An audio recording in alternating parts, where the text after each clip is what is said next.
By the time I got to Athens, I was getting sick of Europe. I was bored. But to explain that, to put that in a little context, I had to tell you about when I was 12. I was pretty depressed. I thought I was worthless. I thought I was a waste of space, and everyone, including myself, would be a lot better if I just wasn't around. I mean, Jesus taught us that we should love our neighbor as ourselves. Jesus taught us that the greatest love we could give would be to lay down our lives for our friends. But if my life is worthless, if I have no friends, how am I going to do that? So I made a bet with myself that maybe if I lasted long enough, if I found someone that I could help out in my life, maybe that would be a good thing to do. But if I got to maybe 35 years old and I hadn't done anything yet, then I will have lost the bet. So after university, after college, I went traveling through Europe, looking for answers. Went to museums, went to hostels, talked to a lot of different people, and even saw the Sistine Chapel. But seeing the Sistine Chapel while hungover is kind of embarrassing. So I got to Athens, and I decided I was going to fly to Tel Aviv, fly to Jerusalem, fly to Ben Gurion Airport. So I did the research and bought my ticket and showed up at the airport. Now, when you fly to Israel, you don't go up to the ticket counter. They come to you in stands kind of like that one right there. And they came out to me, and I got in line in one of those little stands, and they said, "Oh, and where are you going?" "I'm going to Israel." "And you're alone? And you're by yourself?" "Yes." "And your last name is Kunitzer?" "Yes, my last name is Kunitzer." "All right, well, right this way. We have a couple of questions for you."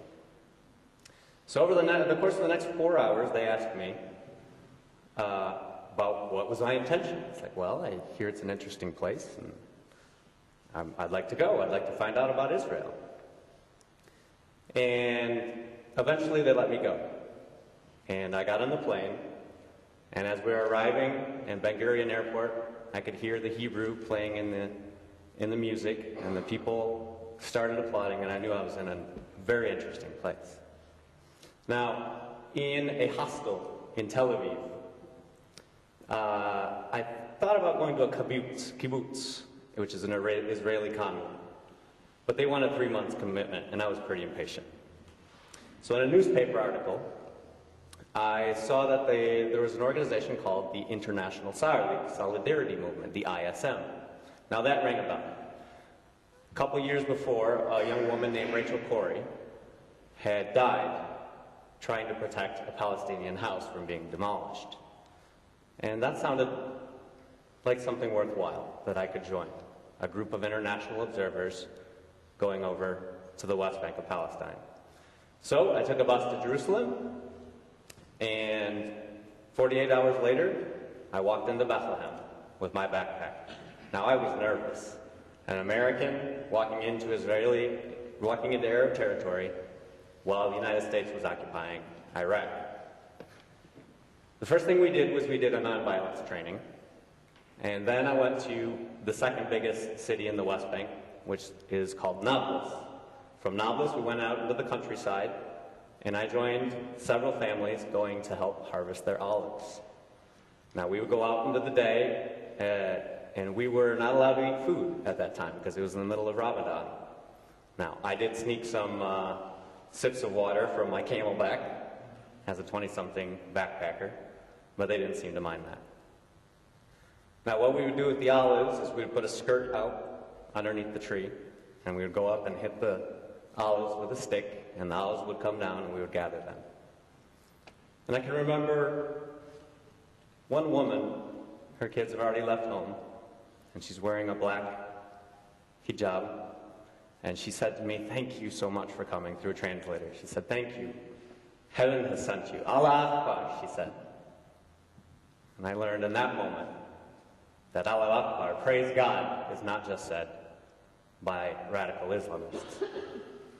Later on, when we were at a refugee camp, a group of us international observers heard that there was a tank that was entering into the village. Now, we went out to meet this tank and, use our passports, use our rights as Western citizens and the threat of bad PR to observe, to bear witness to what was going on.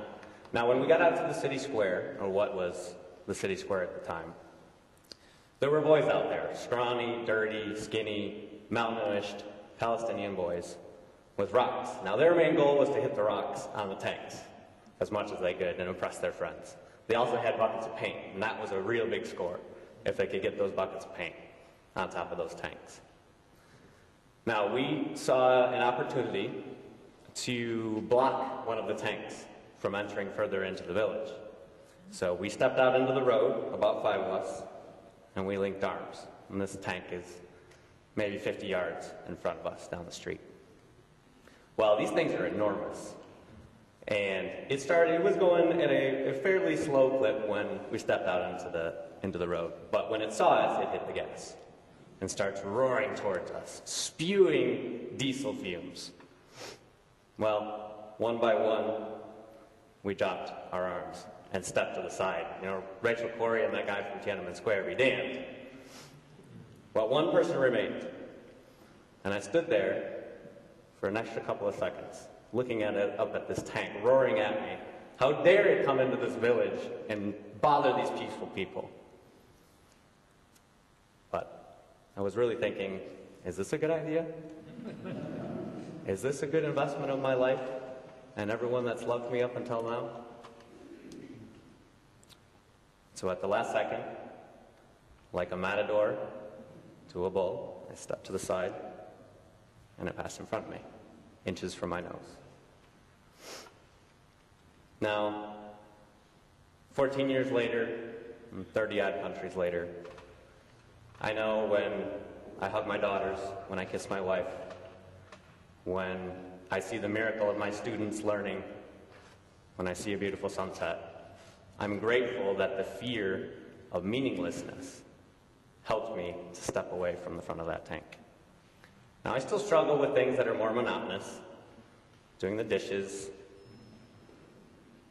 doing lesson plans, but I'm starting to realize that those two are ways that we can lay down our lives for our friends.